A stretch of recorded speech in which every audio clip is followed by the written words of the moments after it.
مفردا كان أو مركبا بل بإزاء مفهوم كلي أفراده والفاظ كلفظ الاسم والفعل والحرف والخبر والجملة وغيرها.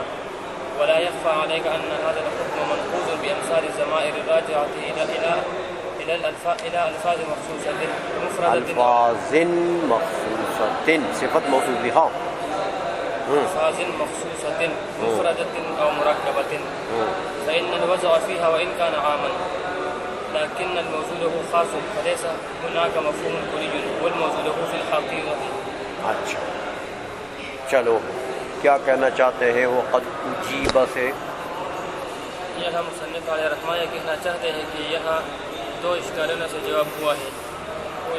اول اشکال یہ ہے کہ یہ لفظ جو ہے مقابل لفظ کے وضع ہوا ہے، اور دوسرا اشکال یہ ہے کہ یہ لفظ جملہ اور خبر جو ہے یہ تو مفرد ہے اور مقابل مرکب وضع ہوا ہے. ہاں یعنی اس کے جو موضوع لہو ہے وہ مرکب ہے، موضوع لہو ہے وہ مرکب ہے. یہ دو سوال ہوئے تھے نا پہلے،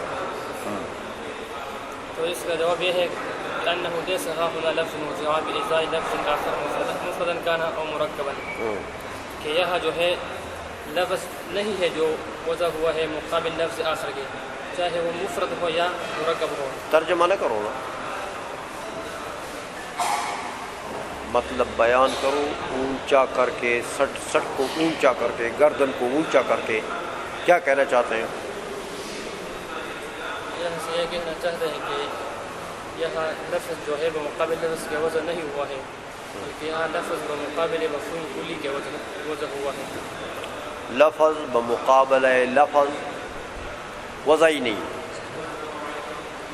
ہاں کیا ہے؟ لفظ بمقابل مفہوم کلی وضع ہوا ہے.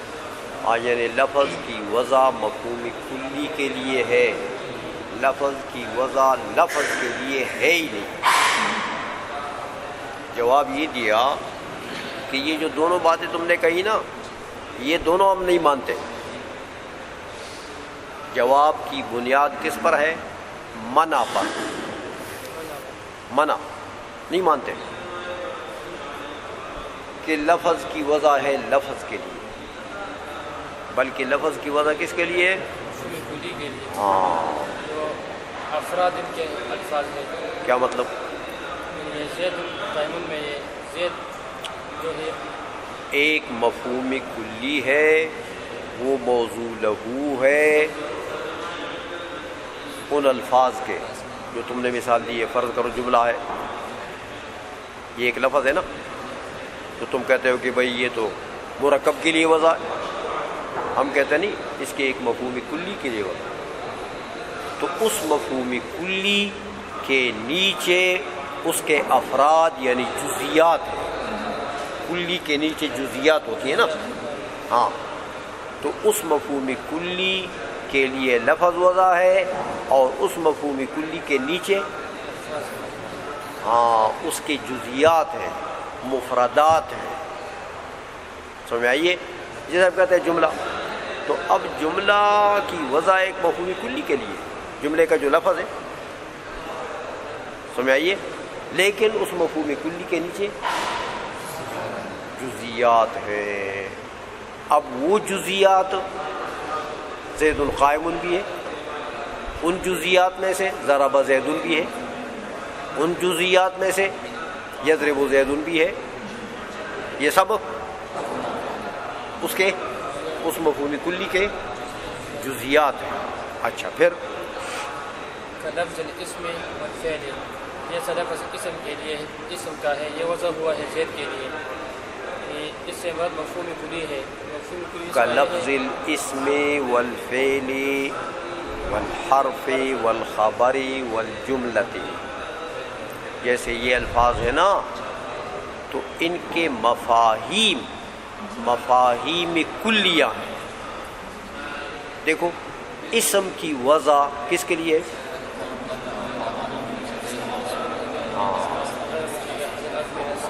یہ مفہوم کلی ہے. اب اس مفہوم کلی کے نیچے زید بھی آ گیا، عمر بھی آ گیا، خالد بھی آ گیا، ولید بھی آ گیا، قائمون بھی آ گیا. یہ تو اس کے افراد ہیں، جزیات. فعل کی وضع کس کے لیے ہے؟ ایک مفہوم کلی کے لیے، وہ کیا ہے؟ ہاں یہ مفہوم کلی۔ اب اس مفہوم کلی کے نیچے ضرب بھی آ گیا، یضرب بھی آ گیا، سمجھ آ گئی ہے؟ لم یضرب بھی آ گیا، لا یضرب بھی آ گیا، لا یضرب بھی آ گیا، سمجھ آ گئی ہے؟ تو یہ اس کے کیا ہیں؟ جزیات ہیں۔ حرف کی وضع کس کے لیے؟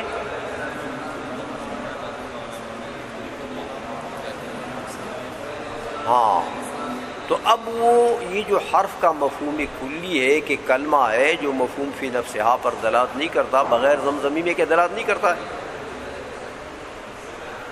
یہ ایک مفہوم کلی ہے۔ اس کے نیچے من بھی آ گیا، الا بھی آ گیا، عن بھی آ گیا، علا بھی آ گیا، یہ سارے کیا ہے؟ اس کے جزیات ہیں، سمجھ آ گئی ہے؟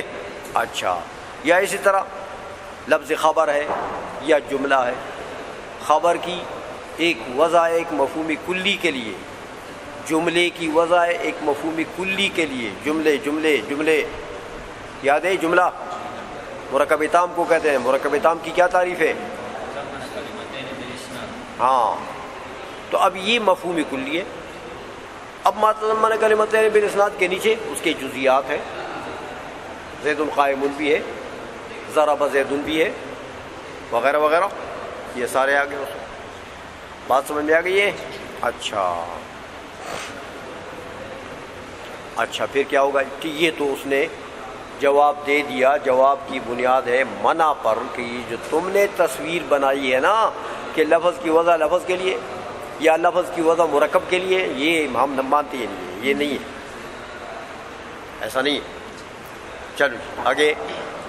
ولا يخفى عليك ان هذا الحكم، یہاں پر ایک اعتراض ہوتا ہے، وہ یہ ہے کہ جو آپ نے کہا کہ وضع الفاظ مفہوم کلی کے لیے ہے، ہاں تو یہاں تو ضمائر راجع ہے وہ الفاظ مخصوصہ کی طرف، چاہے وہ منفرد یا مرکب ہو، تو یہاں تو یہ مثال منقوص ہوئی اس امثال ضمائر پر، کیونکہ یہ ضمائر جو راجع ہے الفاظ مخصوصہ کے لیے نہ مفہوم کلی کے لیے،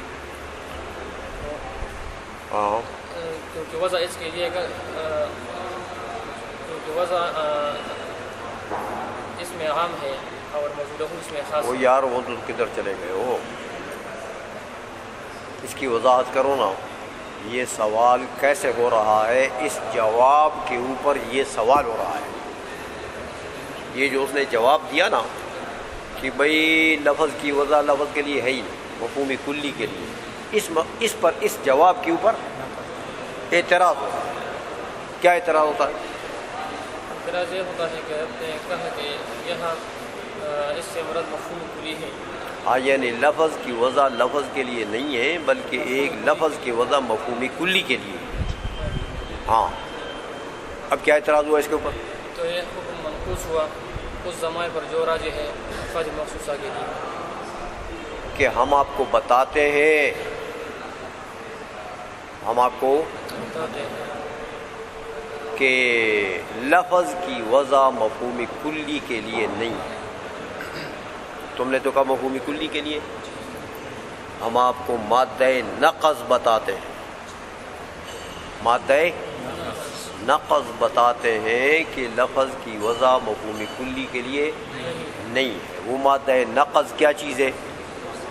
یہ ضمائر جو الفاظ کی طرف راجع ہوتے ہیں، وہ ضمائر جو الفاظ مخصوصہ کی طرف راجع ہوتے ہیں۔ الفاظ مخصوصہ چاہے مرکبات ہیں چاہے مفردات ہیں، لیکن الفاظ کی طرف جو ضمیر راجع ہے وہ بتاؤ، اس ضمیر کی وضع مفہوم کلی کے لیے، سمجھ آئیے؟ تو یہ جو تم نے قاعدہ بنایا تھا کہ لفظ کی وضع یار ہے ہی نہیں لفظ کے لیے، وہ تو مفہوم کلی کے لیے، وہ ٹھیک ہو گیا؟ یا مفہوم کلی کدھر ہے؟ یہ تو ضمیر راجع ہے لفظ کی طرف، سمجھ آئیے؟ تو جب ضمیر راجع ہے لفظ کی طرف تو لفظ اس کا مدلول ہو گیا نا میاں، تو وہی اس کا موضوع ہے، سمجھو۔ وضع نوعی کے ساتھ یہ اس کا موضوع لہو ہے. کس کے ساتھ؟ وضع نوعی کے ساتھ. تو یہ کیسے تم کہتے ہو کہ یہ مفہوم کلی کے لیے وضع ہے؟ ادھر مفہوم کلی کدھر ہے؟ آئی سمجھ میں؟ ہاں چلو پھر کیا ہوا؟ فلیس هناك مفهوم کلی والموضوع له فی الحقیقت. ہاں تو یہ تو مفہوم کلی نہیں ہے جو موضوع له فی حقیقتاً وہ موضوع لہو بن جائے. ہاں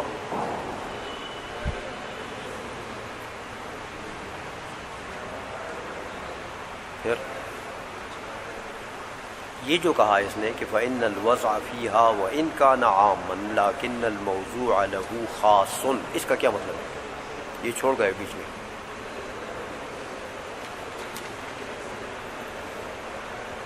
بولو بولو. زبان میں جو وضع ہے یہ عام ہے، اور جو جس کی طرف راجع ہو یہ مثلا زید یا عمر، وہ موضوع له جو ہے وہ خاص ہے. وضع عام موضوع لہو خاص کس کو کہتے ہیں؟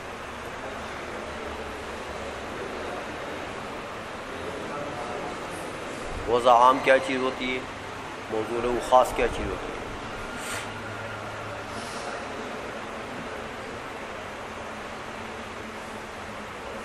جلدی کرو، وقت ضائع نہ کرو. شاباش، باقی تو تم نے کچھ نہ کچھ ماشاءاللہ کچھ کیا.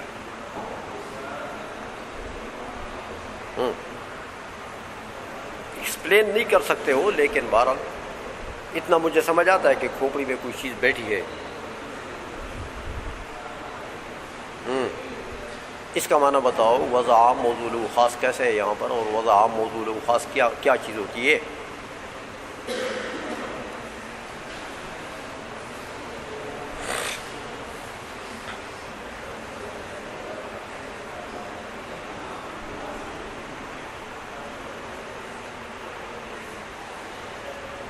نہیں آتا ہے؟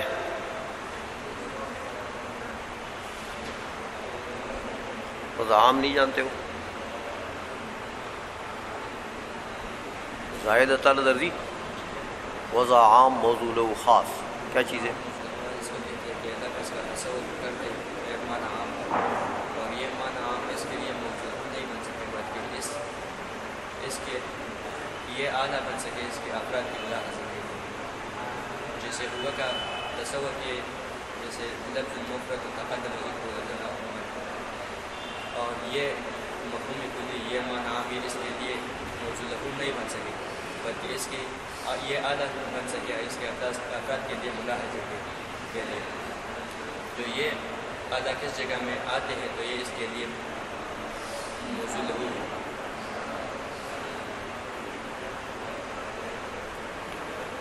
کچھ کھوپڑی میں بیٹھا تو ہے، کوئی چیز آئی تو ہے ذہن میں، لیکن اس کو صحیح چاڑا ہو نا، چاڑا اس کو صحیح طریقے سے بیان نہیں کر سکتے.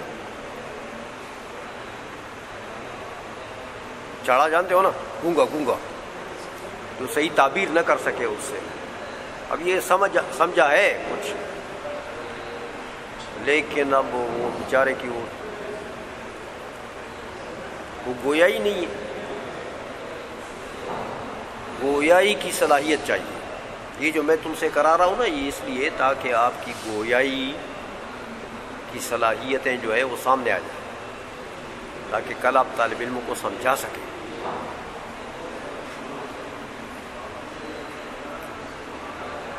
مختار تعالی درزی، وضع عام موضوع لہو خاصی.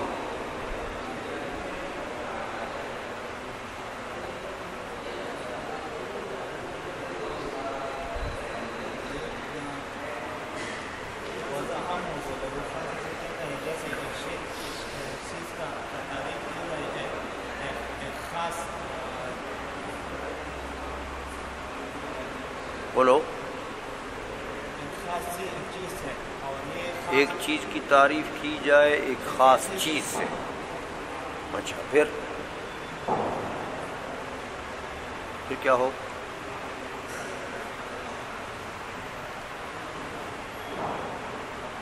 دو سے تو خیپ قسم نہیں ورغلے.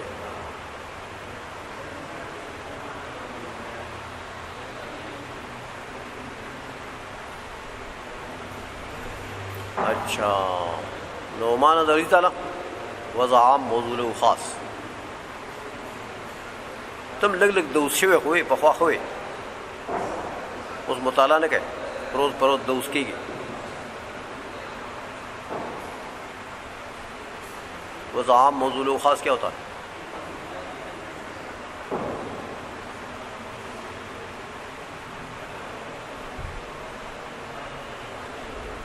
لوگ آگے بڑھتے ہیں، ترقی کرتے ہیں، یہ الٹا جاتا ہے، نالائقی کی طرف جا رہا ہے. شیخ عطا اللہ درزی پرڈانگ بابا کی دکڑی کے نا ترس لگڑ کوتا کرا گلے تھے.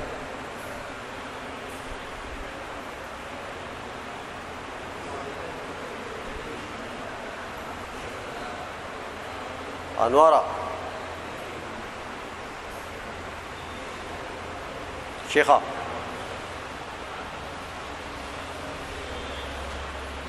ستوی وضع عام موضوع له خاص.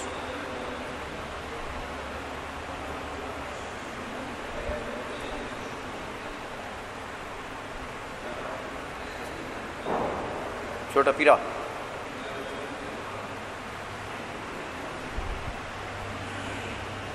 لالا گاندھی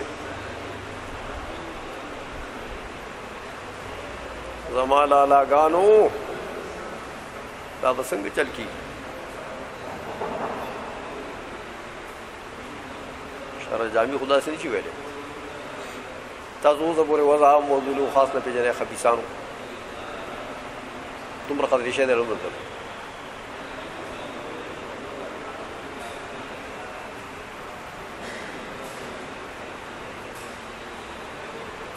بولو تعالی درزی بولو کا تصور کرے معنی عام کا. کیا کسی چیز کا تصور کرے معنی عام کا کیا مطلب؟ معنی عام کیا؟ بولو بولو. اور یہ معنی عام اس کے لیے بعینی موضوع له نہ بنائے. اچھا بلکہ یہ معنی موضوع له اپنے افراد کے لیے اعلیٰ بنائے.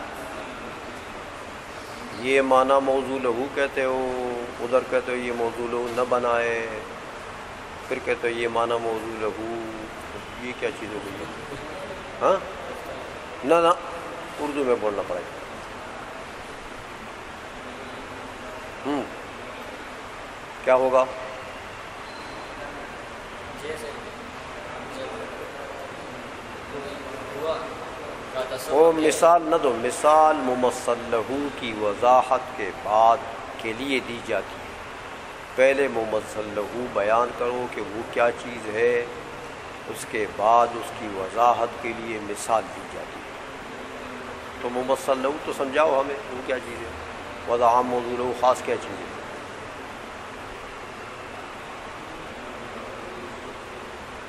شیشے کا تصور کریں ایک معنی عام ہے، اور یہ معنی عام اس کے لیے معنی موضوع له نہ بنائے. بلکہ یہ معنی موضوع له جو اس معنی عام کے افراد ہیں وہ افراد کے لیے اعلیٰ بنائے. ذہن میں کوئی چیز آئی تو ہے، لیکن اب غم یہ ہے کہ چاڑا ہے چاڑا.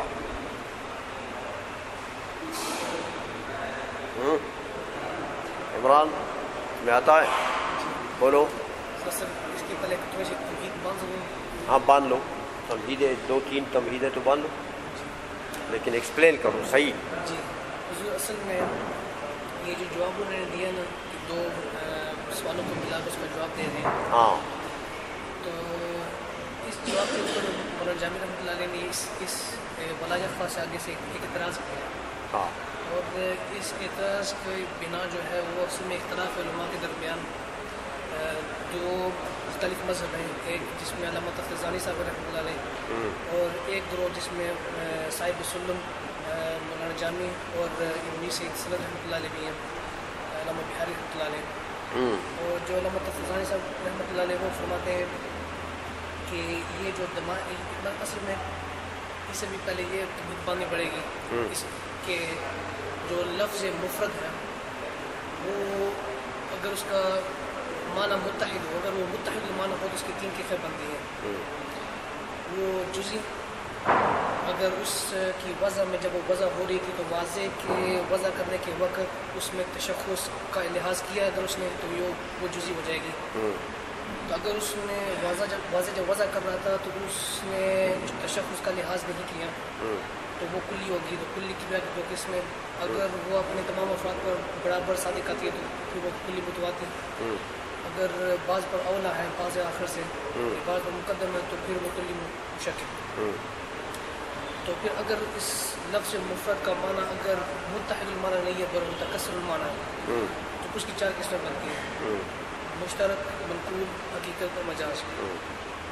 تو یہ جو متحد المعنی کی جو اقسام ہیں یہ آپس میں جمع نہیں ہو سکتی اور یعنی ایک دوسرے کے ساتھ نہیں پائی جائیں گی اور متغیر آپس میں. اور اسی طرح جو متکثر المعنی کی جو اقسام ہیں 4 وہ بھی آپس میں متغیر المعنی میں یعنی جمع نہیں ہوگی، مگر یہ دونوں جو تقسیمات ہیں ان کے افراد آپس میں جمع ہو سکتے ہیں. جیسے جزئی مشترک کے ساتھ بھی پائی جا سکتی ہے، جیسے لفظ عین کرا. تو پھر اس سب کے بعد جب ہم نے دیکھا کہ یہ جو ضمائر ہیں وہ اسماء اشارات تو یہ کس میں داخل ہوں گے، اس میں اختلاف ہو گیا کہ علامہ تفتزانی صاحب رحمۃ اللہ علیہ ان کا مذہب اور صاحب رسول علامہ بہاری رحمۃ اللہ علیہ میر سید سند اور مولانا جامع صاحب کا بھی وہی مذہب ہے، وہ ایک طرف ہے. تو میر سید سند رحمۃ اللہ علیہ، علامہ بہاری رحمۃ اللہ علیہ اور مولانا جامع صاحب رحمۃ اللہ علیہ فرماتے ہیں کہ یہ جزئی کی قسم میں سے اسماء اشارات جزیات میں سے، اسماء اشارات اور ضمائر اور یہ دونوں جزیات میں سے. تو مطلب یہ کہ یہ وہ جزئی حقیقی میں داخل ہے. جی اچھا. مگر اصل میں بات یہ کہ یہ اسماء اشارات جو شترمرغ کی طرح ہے، ایک لحاظ سے دیکھتے اس میں پر ہیں تو یہ پرندہ لگتا ہے، مگر جب اس کی گردن کو دیکھتے ہیں ٹانگوں کو دیکھتے ہیں یہ اونٹ نظر آتا ہے. ہاں. تو اسی طرح یہ بھی اسماء اشارات، اس کو اگر ہم دیکھتے ہیں کہ یہ واحد مذکر اسماء اشارہ جو ہے واحد مذکر محسوس مرسل کے اس کا یہ مطلب ہے. تو یہ تو مفہوم کلی لگتی ہے، تو یہ تو لگتی ہے کہ یہ واحد نہیں، یہ واحد محسوس مرسل دیکھتے ہیں جزئی حقیقی نہیں معلوم ہوتا. جی ہاں. جب اس کے مفہوم کو دیکھتے ہیں جی تو لگتا نہیں ہے کہ یہ جزئی حقیقی ہے. جی. آگے مگر جب ہم اس کی مصداق کو دیکھتے ہیں کہ لہٰذا تو یہ بھی ہے وہ بھی ہے یہ بھی ہے یہ بھی ہے، تو مصداق تو بہت زیادہ ہے. تو لگتا ہے یعنی کہ اس پر بھی صادق آتی ہے حاضہ، اس پر بھی صادق آتی ہے حاضہ، اس پر بھی صادق آتا ہے حاضہ، اس پر بھی صادق آتا ہے حاضہ، اس پر بھی صادق آتا ہے. تو جب ہم اس کے مصداق کو دیکھتے ہیں کہ یہ کہاں صادق آتی ہے تو لگتا ہے کہ عام نہ کہو،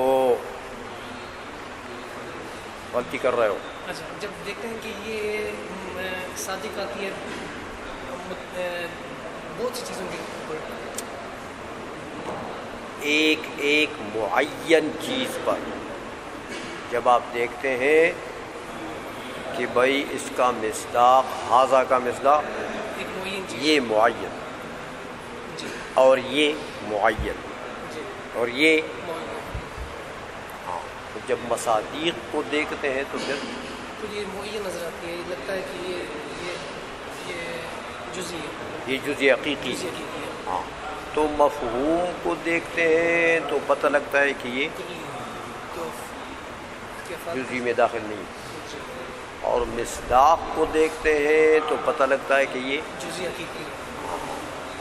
اب کیا کریں؟ اچھا یہ علامہ تفتزانی صاحب رحمۃ اللہ علیہ فرماتے ہیں کہ یہ وہ کہتے ہیں کہ جو اس کا جو حاضہ کا جو مفہوم کلی ہے نا وہ اس کا موضوع لہو ہے، اور تو اپنے موضوع لہو کے اعتبار سے حاضہ کا مفہوم کلی واحد مذکر مخصوص مبصر، یہ علامہ تفتزانی اس کو کیا بنا رہے ہیں؟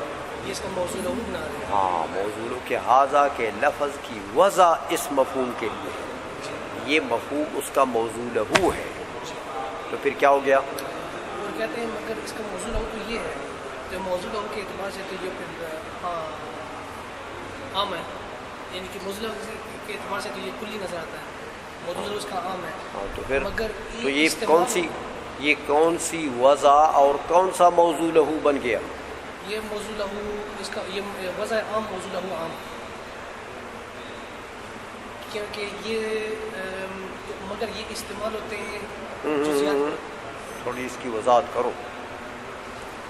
اسی مفہوم کلی کو اگر اعلیٰ بنا دیا آپ نے اس کے اسی مفہوم کلی کے ذات کے استحضار کے لیے، جی کیونکہ عند الوضع موضوع لہو مستحضر فی الذہن ہوتا ہے، جی عند الوضع موضوع لہو مستحضر فی الذہن، حاضر فی الذہن ہوتا ہے۔ جی جی تو اگر اسی مفہوم کلی کو آپ نے مرآت بنا لیا، اعلیٰ بنا لیا اسی مفہوم کلی کے استحضار کے لیے، جی تو پھر کیا کہیں گے اس یہ کو؟ موضوع اس کا وضع عام موضوع لہو بھی عام ہے۔ عام ہو گیا، وضع عام موضوع لہو بھی عام۔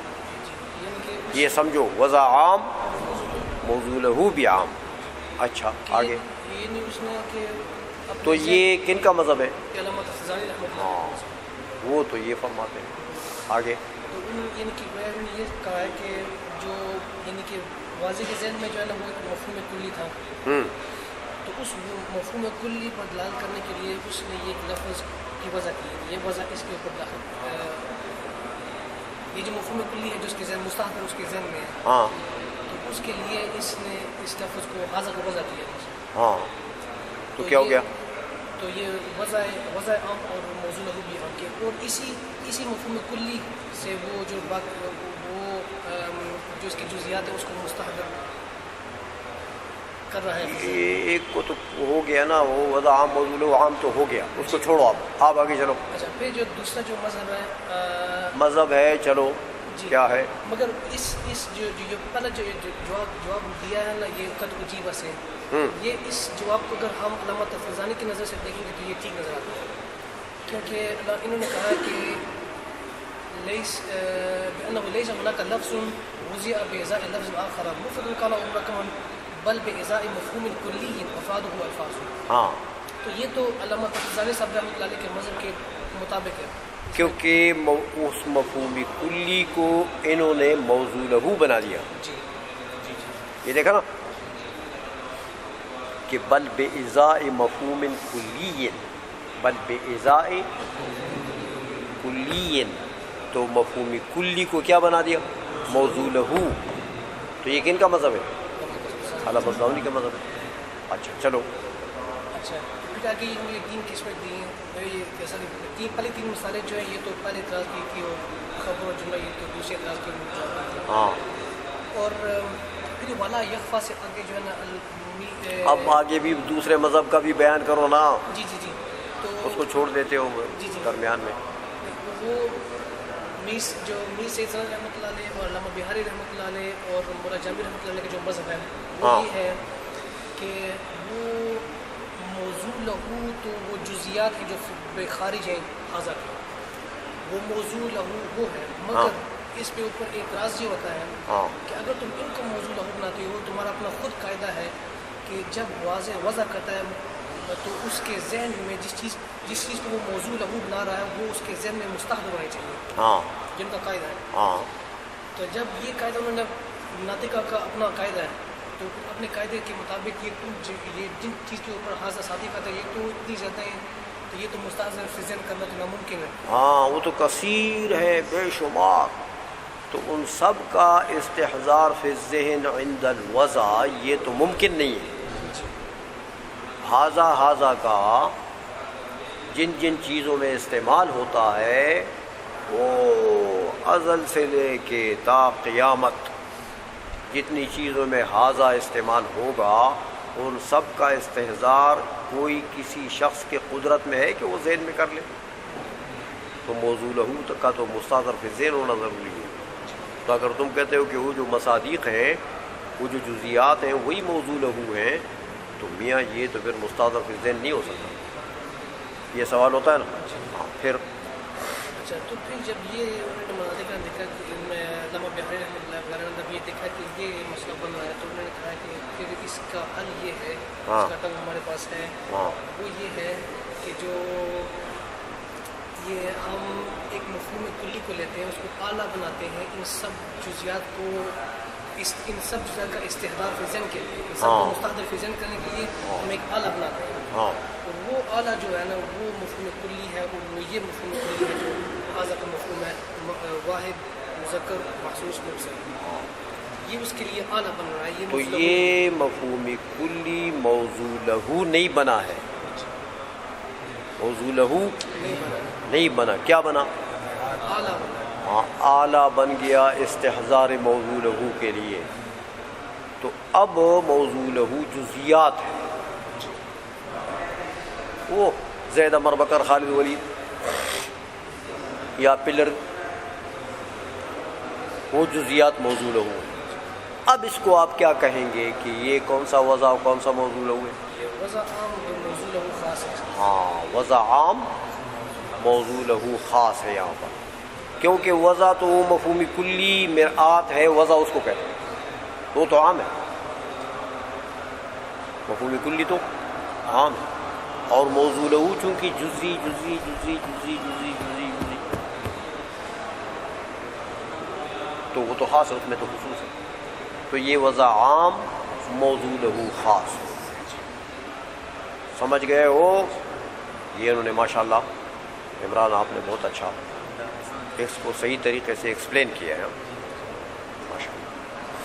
اس کے اوپر پھر اچھا، فإن الوضع فيها وإن كان عاما، یہ فرماتے ہیں کہ وضع اگرچہ یہاں پر عام ہے، یعنی وہ مفہوم کلی جو ہے وہ تو مرآت بنایا گیا ہے ان جزیات کے استحضار کے لیے، تو وضع عام ہو گیا نا.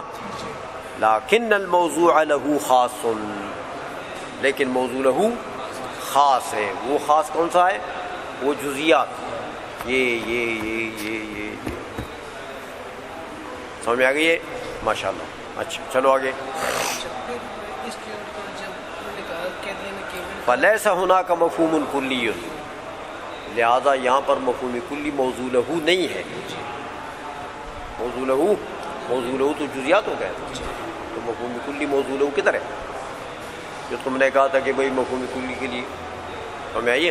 چلو اچھا، تو پھر انہوں نے جب کہا نا کہ امثال الضمائر، انہوں نے لفظ ضمائر بولا، اس کی مثال ہے. ضمائر میں تو جب ہم دیکھیں ضمائر کو، اور علامہ بہاری رحمۃ اللہ نے یہ بھی کہا کہ جزیات میں سے، تو ضمائر کا ہم دیکھتے ہیں کہ کون کون سی جزیات میں سے. ضمائر جب ہم دیکھتے ہیں کہ اس میں آنا ہے تو وہ عارف و معارف ہے، ٹھیک ہے، وہ جزیات وہ تو ظاہر ہے جزیات میں اس کا. الطا کو دیکھتے ہیں تو وہ آنا کے بعد جو ہے نا وہ بھی دوسرے نمبر پر یہ بھی معرفہ ہے، یہ ظاہر ہے، بات ظاہر ہے، اس میں کوئی دلیل کی ضرورت نہیں ہے. مگر جب ہوا کو دیکھتے ہیں اس میں دو احتمال پائے جاتے ہیں. دو طریقے سے اس کو دیکھ سکتے ہیں کہ ہوا اگر راجع اور اس کا مرجع اگر کوئی مشخص چیز ہے تو ہوا بھی مشخص ہو جائے گا، تو یہ بھی جزئی میں داخل ہو جائے گا. مگر اگر ہوا کا مرجع کوئی امر کلی ہے تو پھر ہوا میں تشخص نہیں آئے گا، تو پھر ہوا پھر جزئی نہیں ہے، اس کو ہوا کو جزئی میں داخل نہیں کر سکتے. تو اس کے اوپر ہم یہ کہتے ہیں کہ یہ مطلب اعتراض یہ ہوا کہ علی الاطلاق یہ کہنا کہ ہوا جو ہے یہ کیا چیز ہے، یہ جزئی ہے، جزئی حقیقی ہے. تو یہ تو علی الاطلاق تو بات ٹھیک نہ ہوئی نا، کیونکہ ہوا کا مرجع تو امر کلی بھی ہو سکتا ہے. تو جب اس کا مرجع امر کلی ہوگا اس وقت اس کو جزئی کہہ سکتے ہو، یہ اعتراض ہوتا ہے. ہاں چلو پھر تو اس کا جواب یہ کہ بات تو صحیح ہے، جب ہوا کا مرجع امر کلی ہو تو یہ اس میں تشخص نہیں پایا جائے گا اور یہ جزئی نہیں ہوگی. مگر بالعکثر حکم الکل، ضمائر بشکل کل یعنی اکثریت میں باکثر جو اکثریت کے اعتبار سے جزیات ہاں جزیات ہیں، کیونکہ ان کے مراجع جو ہیں اکثر بیشتر وہ کیا ہوتے ہیں؟ جزیات. کلیات مرجع بن جائیں یہ بہت نادر ہے، قلیل ہے. سمجھ میں آئیے، والقلیل کالمعدوم. چلو آگے.